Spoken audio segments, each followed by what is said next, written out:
So everyone on their desk should just have a sheet of scratch paper. It doesn't need to be a ton.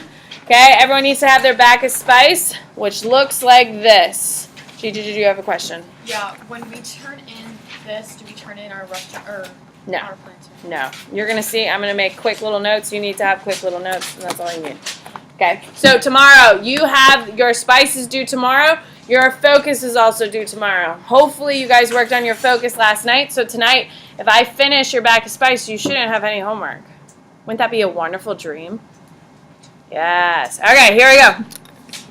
So, using the spice themes to answer the following questions and complete sentences with examples. So, explain 2 similarities between Mesopotamians and the Egyptians. So, on your piece of scratch paper. Okay, similarities means what do they both have in common. Who can give me one thing both the Mesopotamians and the Egyptians have in common? Abby, give me one. Advanced irrigation systems. Okay, when you say something, like Abby's completely correct when she says advanced irrigation systems, what are you going to use as evidence? When you say something, you have to provide an example from both the Egyptians and the Mesopotamians. You have to do direct comparisons. So if you say one thing for the Egyptians, you have to say the same thing in the different context for the Mesopotamians. So what would be your evidence for this piece, Camden? So the Egyptians were centered around the Nile, and it was extremely predictable. And then the Mesopotamians were by the Tigris and Euphrates River. There you go. Tigris and Euphrates. Okay? When you say something, you have to immediately prove it. You can't just say they both have irrigation systems. Cool. You don't know anything about either. Great. What a waste of time. By saying they both have advanced irrigation systems that are both based on the rivers in their regions. For instance, the Nile River is what the Egyptians were based on. It's the most predictable flood patterns, while the Tigris and Euphrates were based for the Mesopotamians, had unpredictable flood patterns. Do you automatically sound smarter? Do you automatically sound like you actually know something about these regions? Yes, that is the difference. All right, give me something else. What do you got, Trey? They're both polytheistic. Okay, what are you going to use to support it? That's the thing. If you say something, you have to have evidence. What can we use as evidence to show that both of these civilizations are polytheistic? If you say something, you have to back it up. Ian, give me something. The hieroglyphs told stories of older gods for the Egyptians. It's not the worst, but hieroglyphics is your evidence, and hieroglyphics doesn't prove polytheistic. You know what I mean? We have better examples we could use. Now, if you want to talk about writing systems, perfect. But you didn't. It's about polytheistic. Matthew. I know they created temples in Egypt for... Don't tell me temples. You can say something more specific. Ziggurats for... Oh, in Egypt? I just know for Ur and Aman, that's 2 multiple gods. Okay. It was in the city, it started with an H, that's the name of it. What's the name of the city that major temple? City of the Dead. What's it in? Thebes. Hello? Thebes. If you say Thebes, you have Ur's, temples, and Thebes. Okay? Thebes. That works. Okay? You also could use what? They build what, people?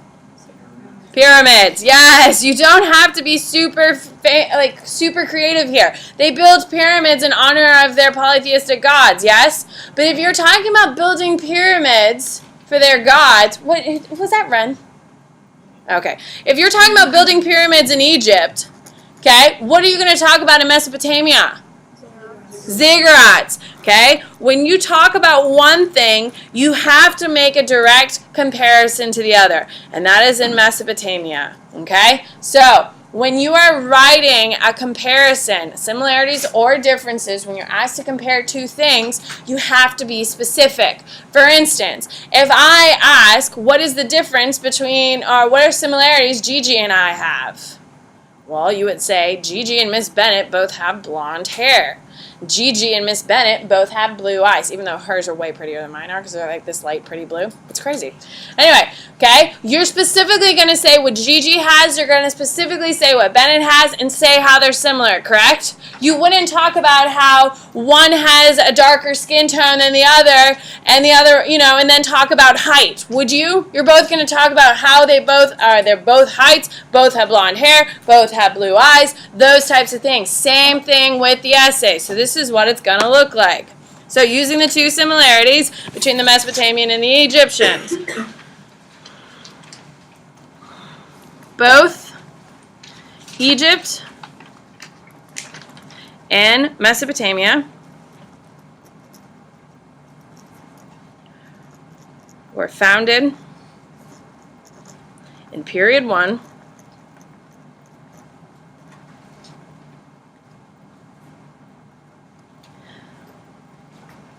they share advanced irrigation systems and polytheistic beliefs in their respective regions. Okay, both Egypt and Mesopotamia were founded in period 1. They share advanced irrigation system and polytheistic beliefs in their respective regions. Have I addressed both civilizations? Have I addressed the two things I'm going to compare them on? Yes.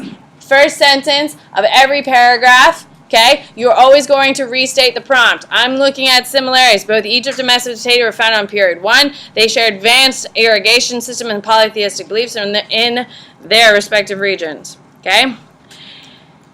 Mesopotamia.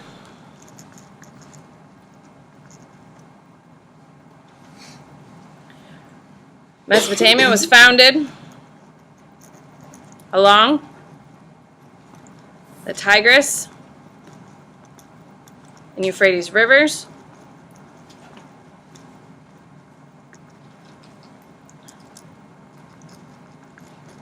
which allowed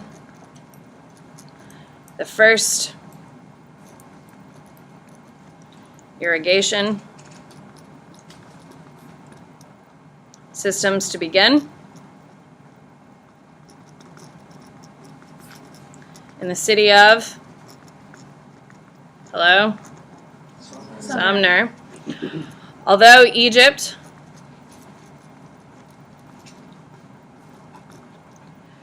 was developed later, their irrigation system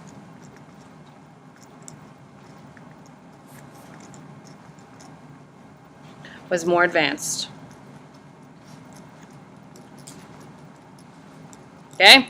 I'm addressing both civilizations. I'm mentioning both. I'm giving you facts for each. Yes? Okay, so next one. Both Mesopotamia and Egypt were polytheistic and built temples and structures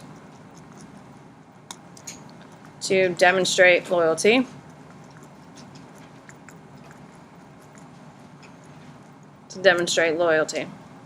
In Egypt, pyramids were erected, while Mesopotamia built ziggurats. There you go. That's it. Please note, every time I am talking about one thing, like irrigation systems, I'm addressing both civilizations directly and putting facts to support each. Is that clear? It's called a direct comparison. If I'm going to say one thing, I have to prove it or align it with something from the other civilization. Is everyone clear on that? Direct comparisons. The other component is I had to provide historical facts for each, correct? You can't just say something and not back it up. You have to prove that you actually know something. Is everyone clear on that? All right, here we go. So, question number 2. Agree or disagree, the Egyptians were the most important civilization during period 1. Provide 4 examples of historical evidence and create an argument in support or in disagreement. So, you need to pick a team. Is Egypt the most important civilization, or is there another civilization? What do we think is the most important civilization? Egypt? What do we think, Ian? I don't think it is. I think it was the Asian ones. All right, we Asian. haven't. What are you going to use for your 4 things to support? Metallurgy. Okay. There, they first chariots and Okay. horses. They had the first city states and control all the villages through that. Yeah, damn. Okay. Yeah, we could definitely do that one. I was thinking we could go even easier here. What would be the easiest one to say was the most important one? Mesopotamia. Mesopotamia, but damn, I'm impressed. I see you, Ian. I see you, Ian. I'm impressed, man. I just haven't covered it, so, like, I can't... I see you. We're going to do Mesopotamia, but your explanation, Ian, is really beautiful. It was really good. You're completely correct, but I want to make sure your peers are with me while I'm doing it. Is that fair? All right, so Mesopotamia is who we're going to go with. So, I see you, Ian. All right, so give me some, what makes Mesopotamia the most important civilization? Give me one fact. Garrett. The first First government, okay? But you have to give me a fact to support it. Garrett, you can't just say first government, so what are you going to say? Not good, man. You got to back it up. You can't just say stuff. You got to back it up. Kiara, what can you say?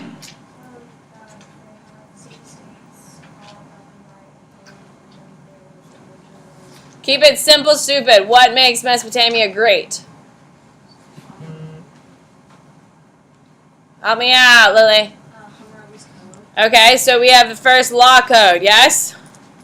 First law code, and that's Hammurabi.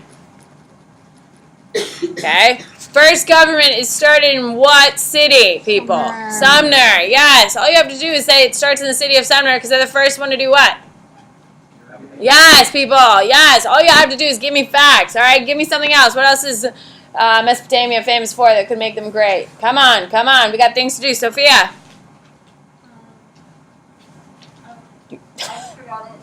Help me out. Georgia.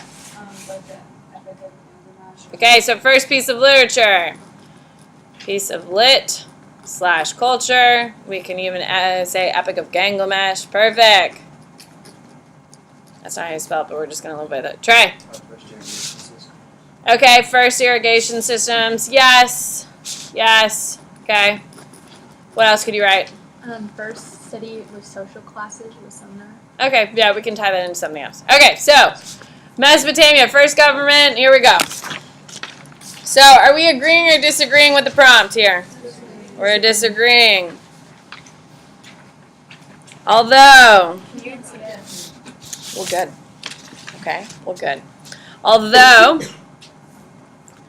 Egypt became the largest period 1 empire,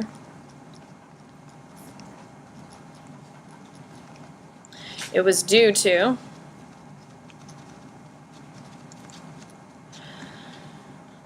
the major contributions of Mesopotamia. Okay, so I've picked my side. Who am I defending? Mesopotamia. There you go. So, Egypt's government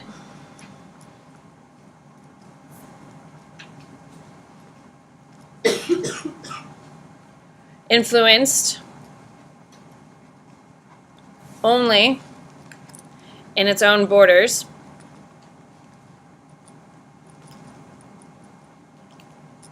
while Mesopotamia's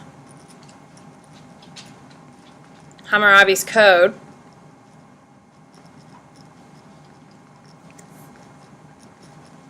will become the foundation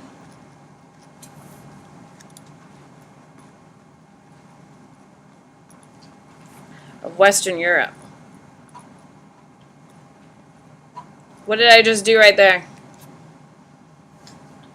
Compare. A direct comparison. Egypt, yes, they're gonna have Egypt's government influences only. Egypt's government influence only in its own borders, while Mesopotamia's Hammurabi's code will be the foundation of Western Europe. It's a pretty persuasive argument. What else? The Mesopotamia's first city of Sumner will lay the foundation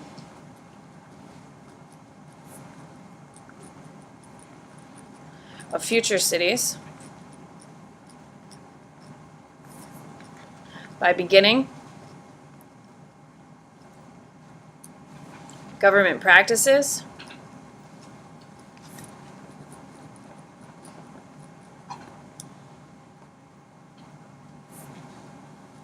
so future cities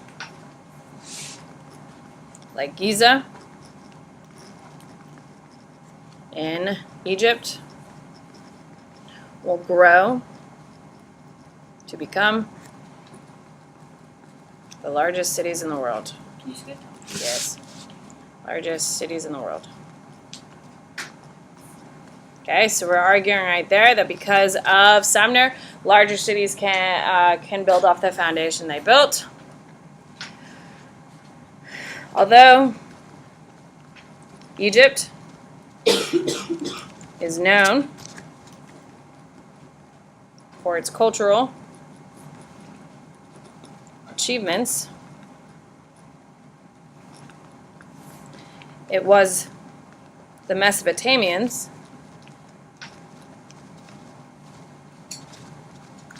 who began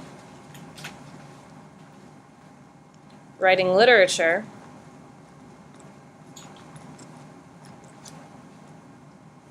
in support of their gods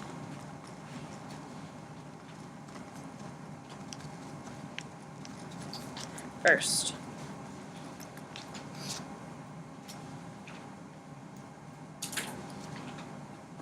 Although Egypt had the largest and most complex irrigation system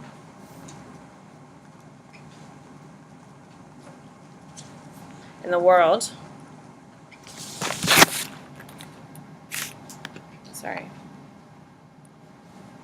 in the world,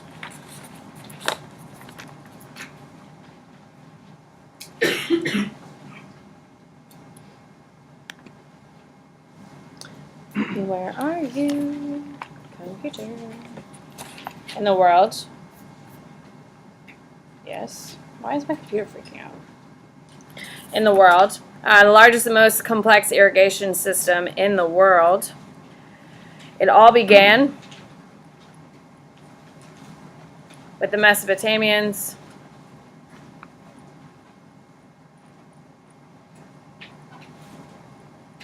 in the city of Sumner, who did it first. Okay, the whole time, every single time I say something about Mesopotamia, who do I also involve? Egypt. Every time I say something about Egypt, I always involve the Mesopotamians. Anytime I make a claim saying they had irrigation first, I have to prove it. Do you see what I'm writing? Okay? It's not hard, but you have to be clear. Direct comparisons with historical evidence. Is everyone clear on what I expect? Okay, so if you have finished your front of spice, you just completed your back of spice, you have no spice work for homework. If you have not finished your focus, which Camden has, haven't you? I have. Nice. So Camden has no homework tonight, so good for Camden. Hopefully, you are in the same boat as Camden, and you have no homework as well because you heeded my warning about your spice. Can I see? So, everyone else should be transitioning to their notes. Let's go. Who can raise their hand and tell me where we left off yesterday, please? Who can raise their hand and tell me where we left off? What do you have? Where were we, Rebecca? On uniform, Cuneiform. All right. Oh my God, we have to go. We have to go, ladies and gentlemen. All right, here we go. So Mesopotamia, we have a writing system called cuneiform. It is important that you know what cuneiform looks like, and it looks like this. Okay, little triangles. It's reed pressed into a clay. So cuneiform is going to be the first written language. It's going to be very, very difficult and hard to learn and hard to teach, and not very useful because it's just too hard to do. Okay. Cuneiform is going to be used to write the first piece of literature called the Epic of Gilgamesh, which is about a dude wandering around the earth trying to figure out the meaning of life. Okay, that's all you need to know from Mesopotamia. Everyone good? Okay, now we're going to transition to the Hebrews. The Hebrew God is Yahweh. Okay, the Hebrew God is Yahweh. The father of Judaism and the father of all monotheistic religions is a guy named Abraham. Okay?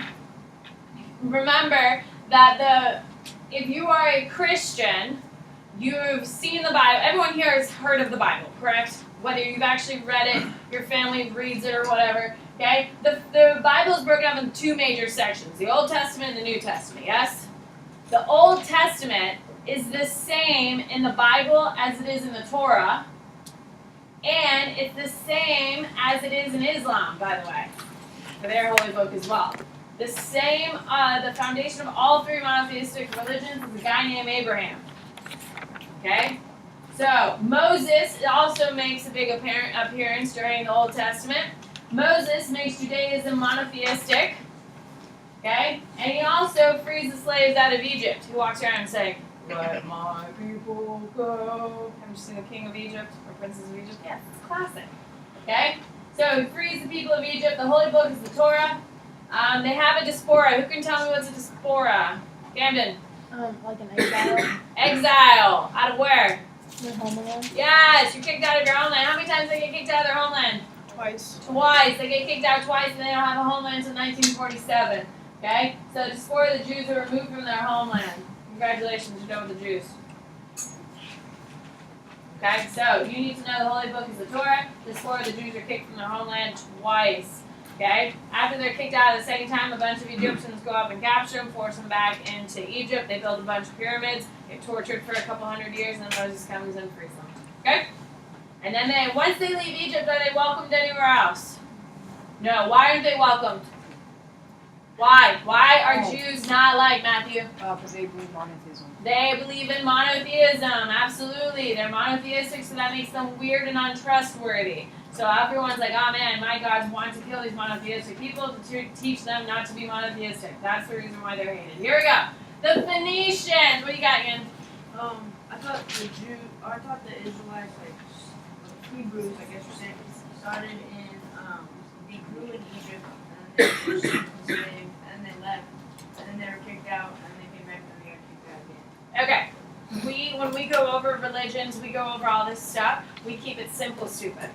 Okay, think about it, Ian. If I was going back and forth into every single detail, can you imagine what 10,000 years of history would look like? Oh my God, it'd be awful.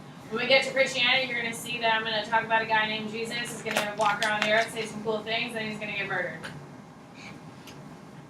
And then people walk around saying, oh my God, Jesus is this really cool guy, and here we go, start a religion. Okay? So yes, your depth of knowledge is way deep, and that's fantastic.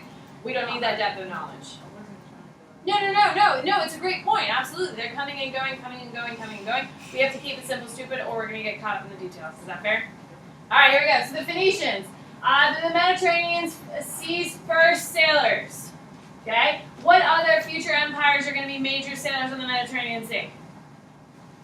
Who are known as major sailors throughout the Mediterranean Sea, guys? Think about it. Greeks. The Greeks get their sailing skills and stuff like that from the Phoenicians. Who comes after the Greeks to model themselves after the Greeks? The Romans get their sailing skills from watching what the Greeks do. The Greeks watch what the Phoenicians did. Okay, so they're the foundations of sailors in the Mediterranean Sea. They spread their alphabet, which is known as the Phoenician alphabet. The Phoenician alphabet is very, very simple. Think about it. They're sailors. Are they trying to prove that they're smarter than everyone else, or do they want an effective system? Effective system, absolutely. They're traders. They want money. They're not worried about being the most sophisticated. Simpler than cuneiform. People, when they go to ports and they show their alphabet, people are like, oh my God, that's so cool, I need that. foundation of all languages in Europe, which is why English is based on the Phoenician alphabet. Alright, so major inventions during this time period, you're going to see horses, chariots, and iron is really going to start being popular in the Middle East. Okay, what is a chariot? Someone didn't know what that was last class. What's a chariot? No one knows what a chariot is? Abby? Yes! Yes, it's a horse drawn and like, you think about it in Roman times, don't you? There's two guys. Have you seen Gladiator? Yes, they use chariot fights all the time. Okay, one guy's driving the pony and the other guy's like shooting arrows and fighting with spears and stuff. Yeah, that's chariots. Alright, so the Nile River is located in what region? No, Egypt's not a region. The Middle East. Do not tell me it's in Africa. It is not in Africa. Remember week 1 we did a little map? We did a little caveat in Africa. Egypt is considered the Middle East. So, the Nile River is in the Middle East. It is the most predictable flooding pattern. Who can tell me why that's incredibly significant? Why is the fact that the Nile River the most predictable? What do you got for me, Garrett? Okay, so what were they focusing on? Yeah. They can focus on pyramids and what's the little lion thing? Little cat. Sphinx, there you go. Okay? They can focus on that and not worry about their homes being washed away every couple of weeks, correct? When you don't have to worry about where you're sleeping that night, if your food's safe, you can build all those types of things. Their government is completely embedded in their religion. It is the only civilization where religion dictates absolutely everything in the government. Now in Mesopotamia, when we looked at Hammurabi's code yesterday in your primary source, we can see that religion plays an influence, yes? But is everything about Hammurabi's code based on religion? No. No. Everything in Egypt is entirely based on the religion. Everything in Egypt is entirely based on the religion. It's a very distinct thing. You need to know that. So the pharaoh is the government leader and the religious leader. Okay? He's considered a god, a demigod. When he dies, he becomes a full god. They're polytheistic, so they have a god for everything. Okay? They build pyramids and temples and all that stuff to their gods. So I'll give you a second. Don't write before me. Leave it right here. I'll give you a second to get caught up. We are moving, my friends. We are moving. So, your Nile River is located in the Middle East. Do not tell me Africa, because we're going to talk about Africans here in a second. Alright, so your rivals are the Kush and the Nubians. All of those are to the south. There's no one north of Egypt, because what's north of Egypt? Mediterranean Sea. Now, Egypt is going to last until period 2. They're going to be fighting with the Greeks and the Romans. Okay? What famous Egyptian is going to fall in love with Mark Antony? Cleopatra. Okay? The Egyptians are going to be around for over 2,000 years. It's a long time. The United States has been around for, kicking around 200. Okay? They've been around 2,000, so you're going to have some overlap with them. Okay, so trade and control over the Nile is what their rivalry is based on. Okay, who has the best land, the Egyptians or do you think the Nubians? Egyptian. Egyptians. What gives the Egyptians, what part of their river gives the Egyptians the benefit? It starts with a D. Delta. The delta of the Nile River is going to give Egypt tons and tons and tons of fertile land, which gives them plenty of surplus, which gives them plenty of money. Yes? Down here, they want more arable land. There's only so much river space. The further they push north, the more likely they are. All right, hieroglyphics, they're pictures used to represent words or phrases. When you talk about hieroglyphics, look over here for 2 seconds. I will give you plenty of time to write. Look over here. Okay, cuneiform looks like this. Hieroglyphics always have a bar where they draw the pictures in between. Kind of looks like old school film, yes? So anytime you see the 2 bars, it's always hieroglyphics.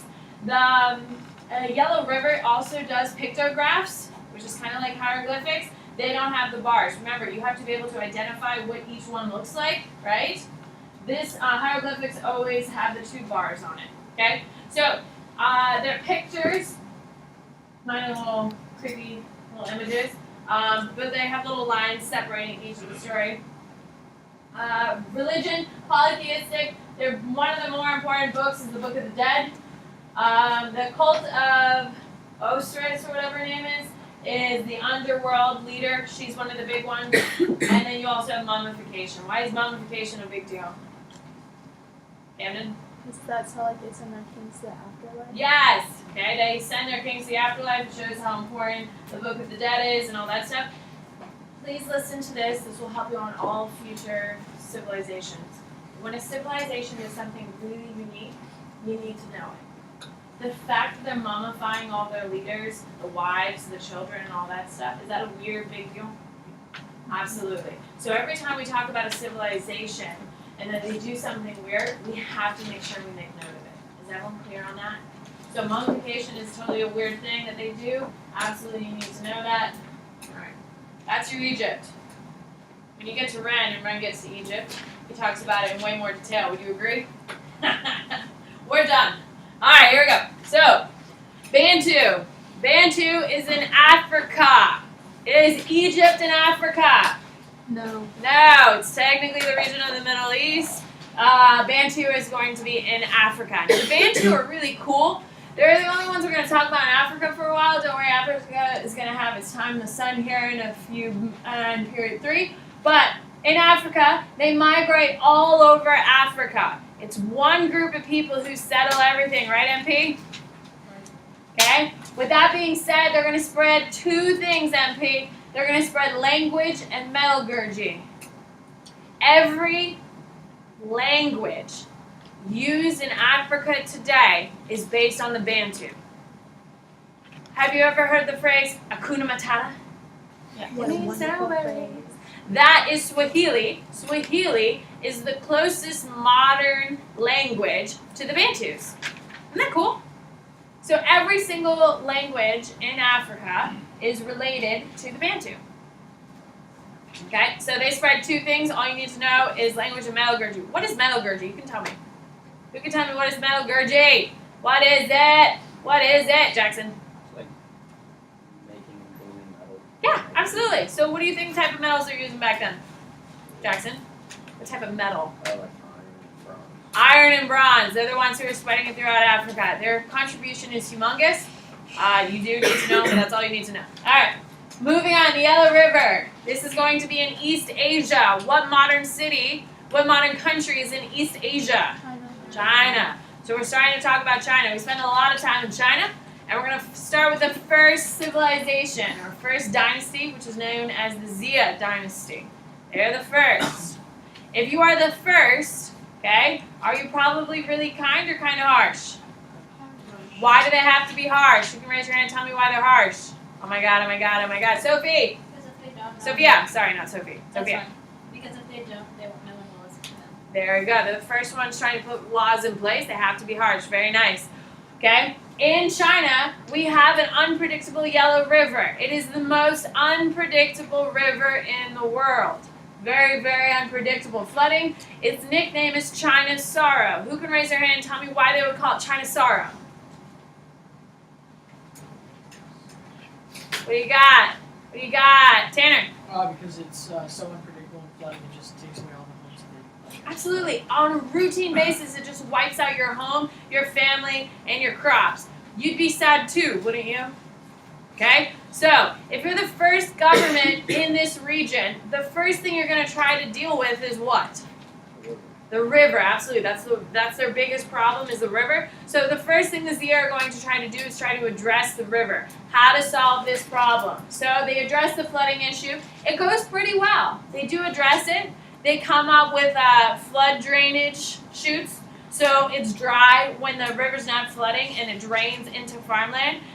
Doing irrigation makes it easier, less flooding, so stuff like that. They start doing that. They're the first government in East Asia, so they're harsh, and they have the first emperor. That's all you need to know about the Xia. So your second major empire is the Shang.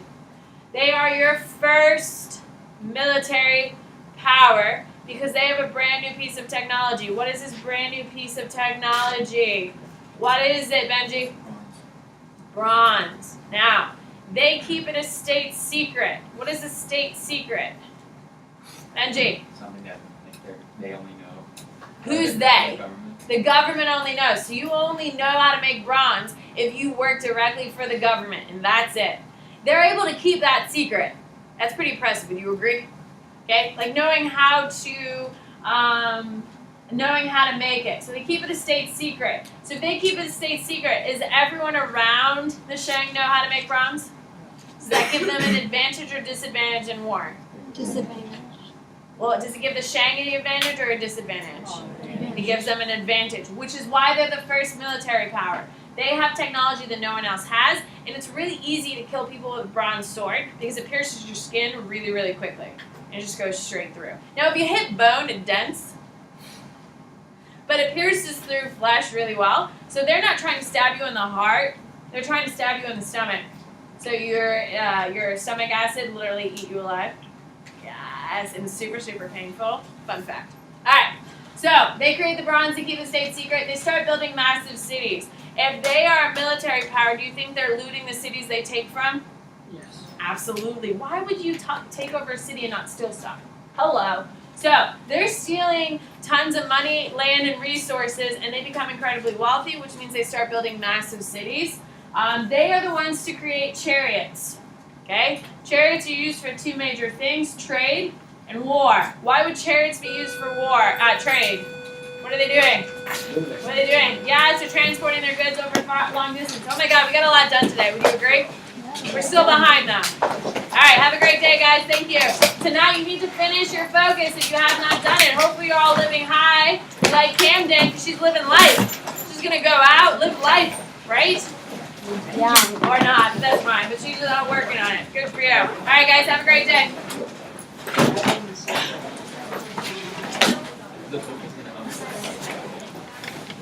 Yes, ma'am. I accidentally, like, on the back of my spice, I don't Totally fine. All you have to do is staple it and come write it over again. Just staple it and you'll be just fine. Oops, sorry.